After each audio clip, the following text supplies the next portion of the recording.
देखिए, सबसे पहली बात है, अगर कोई टिकट के उद्देश्य से जुड़ रहे हैं तो मैं उनसे पहले कहूँगा कि वे लोग हमसे दूरी बनाकर ही रहें। आप आते हैं, आपका स्वागत है।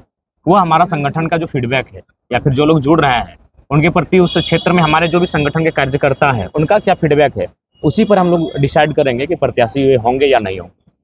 अच्छा, नहीं दादा, कोई अगर जुड़ना चाह रहा है तो उसका फीडबैक लीजिएगा ना कि कैसा वो लीडर है अपना क्षेत्र के। नहीं, देखिए, एज ए कार्यकर्ता उनको हम खुद ट्रेंड करेंगे। जब कोई बच्चा आता है तो माँ के गर्भ से हर चीज़ सीख के नहीं आता है, जब वो दुनिया में आता है तो सीखता है। ठीक उसी प्रकार कोई आता है संगठन में तो पहले उनको, अगर वो प्रिपेयर्ड रहेंगे, अगर वो सीखे हुए लोग रहेंगे तो आपके साथ क्यों आएंगे? अगर वो सीखे हुए लोग रहेंगे तो आपके साथ क्यों आएंगे? तो हमारे साथ आ रहे हैं तो नो डाउट हम लोग उनको ट्रेंड करेंगे। अगर वो ट्रेंड है तो अच्छी बात है, तो कोई दिक्कत नहीं है, जो भी आते हैं उनका स्वागत है। आज का ये क्या कार्यक्रम है? केंद्रीय सम्मेलन हो रहा है। आज का कार्यक्रम में विधानसभा के चुनाव को जीतना कैसे है, कैसे लोगों की उम्मीदों पर अपने आप को खरा उतारना है, किन विचारों के साथ, किन मुद्दों के साथ हम लोग गांव तक जाएंगे, हर एक आंगन तक जाएंगे, उन्हें कैसे हम लोग प्रभावित करेंगे और इस राज्य के लिए बेहतर एक नीति बनाने में सक्षम हो पाएंगे। इसी उद्देश्य के साथ एक कह सकते मंत्रणा है, एक चिंतन मंथन ये शिविर ही है। यहाँ से जो बातें छन कर आएंगी उसे लेकर हमारा हर एक पदाधिकारी या सदस्य एक सिपाही बनकर अपने गाँव जाएगा, अपने बूथों में जाएगा और जेबी केसेस को मजबूत करेगा आगामी विधानसभा के चुनाव के लिए। देखिए, सबसे पहली बात है कि हम लोग 50 से प्लस सीटें रहेंगी। अभी तक तो 60-61 का चर्चा है और आगे जैसे समय नज़दीक आएगा उस समय हम लोग बाकी चीज़ों को भी तय करेंगे। आपको बहुत अच्छा वक्त मिला, आप कौन सा क्षेत्र अपने लिए चुनेंगे? देखिए, मैंने पहले कहा कि गिरिडीह लोकसभा का एक सीट होगा। गिरिडीह लोकसभा देखिए, उसमें से 4 सीटों पे चर्चा है। टुंडी, डुमरी, गोमिया, बेरमो, ये 4 सीटों पर हमारी चर्चा है लड़ने की। उनमें से एक सीट लड़ेंगे और एक सीट आपका धनबाद लोकसभा में से कोई एक हो सकता है और हजारीबाग लोकसभा में से भी एक हो सकता है। ये ऐसा इसलिए क्योंकि मैं अपने लिए नहीं, अगर मैं अपने लिए चुनाव लड़ता तो मैं दोनों सीटें अपने आसपास की तय करता।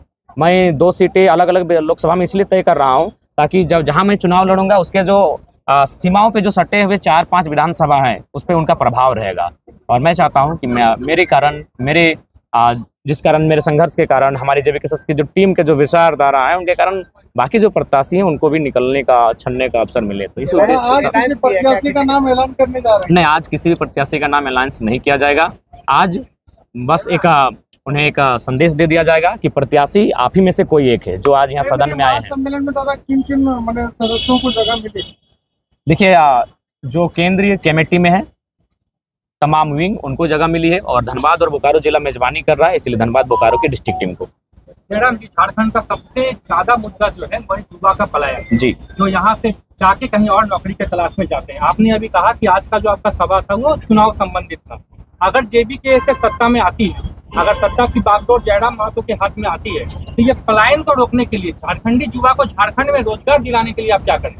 सबसे पहली बात देखिए, अगर आप झारखंड को जानते हैं तो प्रमुखतः एक सरकारी नौकरियों के अलावा 2 सेक्टर हैं जहां हम लोग रोजगार को सृजन करते हैं, एक औद्योगिक क्षेत्र और एक माइंस का क्षेत्र। तो उसके लिए एक उद्योग की नीति बेहतर होनी चाहिए और माइंस यानी जो कोल इंडिया है उनकी जो नीतियां हैं वो बेहतर होनी चाहिए। तो उसके लिए हम लोग केंद्र को प्रस्ताव करेंगे, इस राज्य का संदेश केंद्र तक भेजेंगे कि अगर हम 40% खनिज संपदा आपको देते हैं तो आप जो भी नियम बनाते हैं माइंस को लेकर, जो भी नियम बनाते हैं कंपनी एक्ट को लेकर, वह उस राज्य के मूलवासियों के लिए जो जमीन दान करते हैं उनके लिए सुरक्षित हो। दूसरी बात, जो पलायन का विषय है, नो डाउट पलायन एक गंभीर विषय है, उस पर हम लोग वैकल्पिक मार्ग लेकर आएंगे। हम लोग छोटे छोटे लघु उद्योग, कुटीर उद्योग की स्थापना करेंगे जिनके माध्यम से युवाओं को स्किल का ट्रेंड किया जाएगा, उसके माध्यम से उनमें क्वालिटी डेवलपमेंट होगा और जिसके कारण उनको आगे चलकर अपनी किसी रोजगार को, किसी सेक्टर में अपने आप को स्थापित करने में असुविधा ना हो। हम लोग पर्यटन को फोकस करेंगे क्योंकि पर्यटन के लिए झारखंड बेहतर विकल्प के रूप में है। हरे हरे पहाड़ हैं, नदियां हैं, झील हैं, झरने हैं, तो पर्यटन पे भी हम लोग बहुत आगे जा सकते हैं। तो पर्यटन पर किसी का ध्यान नहीं रहा है। हम लोग कृषि पर आगे बढ़ेंगे क्योंकि हमारे पास नदियों का संचार है, असीम जल संचार है, हमारे पास जल का संसाधन है। तो उसके लिए हम लोग कृषि में जब आगे जाएंगे तो हम लोग दूसरी फसल के लिए जाएंगे, इरिगेशन, एक बेहतर इरिगेशन की व्यवस्था के लिए जाएंगे। तो इन छोटे छोटे मुद्दों पे जब हम लोग काम करने लगे, जब इनको हम लोग अपने 10 साल के विजनरी सेक्शन में शामिल करेंगे और उन पर जब काम करने लगेंगे तो रोजगार का जो दर है वो कम होगा, जो पलायन का दर है वो कम होगा। तो इन पर हम लोग काम करना पसंद करेंगे। दादा, अल्पसंख्यक एक बड़ा मुद्दा है, तो अल्पसंख्यक को किस प्रकार से जेबी केसेस में लाया जाए जो इस बार जीता? देखिए, आप जो बात कह रहे हैं, आप मेरे बगल में ठीक दाहिनी ओर बैठे हैं, उस शख्स का नाम है इखलाक अंसारी। शायद आज से लोकसभा चुनाव से ठीक पहले शायद आप इनसे परिचित नहीं थे। तो हमने तो अल्पसंख्यक को बहुत बड़ा सम्मान दिया, आज बहुत बड़ा सम्मान दिया। 14 लोकसभा की सीटें हैं। इंडिया गठबंधन किसी का साहस नहीं हुआ कि एक मुस्लिम घर के बेटे को टिकट देने का काम करे या फिर जो अल्पसंख्यक समुदाय से आते हैं उनको टिकट देने का काम करे। उनको केवल दरी कुर्सी बिछाने का कार्य किया। उन्होंने उनसे अगर वोट भी लिया तो मजबूरी में लिया कि मजबूर होकर हमें वोट करे, लेकिन हमने मजबूती देने का काम किया। आज इकलाक अंसारी 80,000 लेकर आए हैं, तीसरे नंबर पर हैं, लेकिन प्रत्येक दिन कम से कम 8 मामलों का सॉर्ट आउट करते हैं, चाहे वो मामला थाना से संबंधित हो, चाहे वो मामला प्रखंड संबंधित हो, चाहे वो मामला कोई कंपनी से संबंधित हो। तो ये 80,000 वोट में अगर ये 8 मामलों को सॉर्ट आउट कर रहे हैं, तो अगर ऐसे लोग अगर आगे आएंगे तो सोचिए कितने मामलों का निष्पादन करेंगे। जयराम जी, एक बड़ी सवाल की आज के जिस सम्मेलन का किए उसमें से एक सवाल उठाया जाएगा ऑपोजिशन की तरफ से कि जो खेत खलियान में सभा करते थे आज जो है टाउन हॉल में करने लगे, क्या कहिएगा? देखिए, कुछ चीज़ों को आपको सिस्टम में ढालना पड़ता है। नो डाउट हम भी भविष्य में प्रयास करेंगे कि आज टाउन हॉल की जो व्यवस्था है ये पारसनाथ पहाड़ या फिर झुमरा पहाड़ के आसपास जब हम सरकार में आएंगे तो हम सबसे पहले तो हम लोग एक प्रयास करेंगे कि एक शानदार जितने एरिया में टाउन हॉल फैला है इसी आसपास के एरिया में से हम चारों तरफ पेड़ लगाएंगे और उन पेड़ों का आकार ऐसा बनाएंगे जो टाउन हॉल के रूप में बने।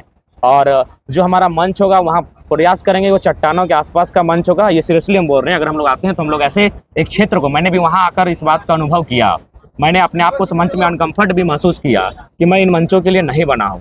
लेकिन चूंकि कुछ प्रोटोकॉल हैं, अब जब आप पार्टी चलाते हैं और जब आप पूरे देश में चर्चा का विषय बनते हैं तो कुछ चीज़ों को जो आपके प्रोटोकॉल में नहीं आती करना पड़ता है, लेकिन भविष्य में हम लोग उसे अपने प्रोटोकॉल में लाने का प्रयास करेंगे और इस प्रकार की व्यवस्था पारसनाथ झुमरा पहाड़ के इर्द गिर्द होगी।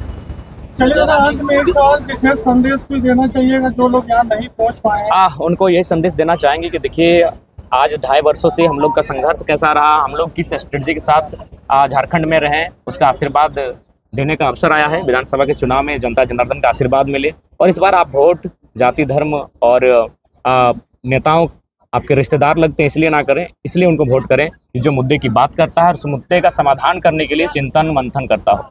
आज के इस ग्रुप मीटिंग से ये पता चल पाया क्या कि आपके उम्मीदवार का जो फर्स्ट नहीं, ये मीटिंग भले हम लोग बातें गोपनीय है लेकिन मीटिंग सार्वजनिक है। मीटिंग के बारे में पूरी दुनिया जानती है, बस जो बातें हैं वो गोपनीय तरीके से एक बंद कमरे में की जा रही है, लेकिन बैठक के बारे में जानकारी पूरे जहां को है।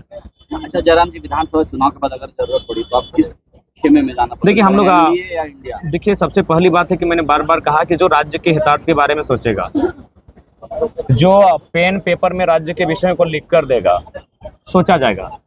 नहीं तो हम लोग विपक्ष में बेहतर मजबूती के साथ विपक्षी भूमिका में रहेंगे और आगे के भविष्य के लिए संघर्ष करेंगे।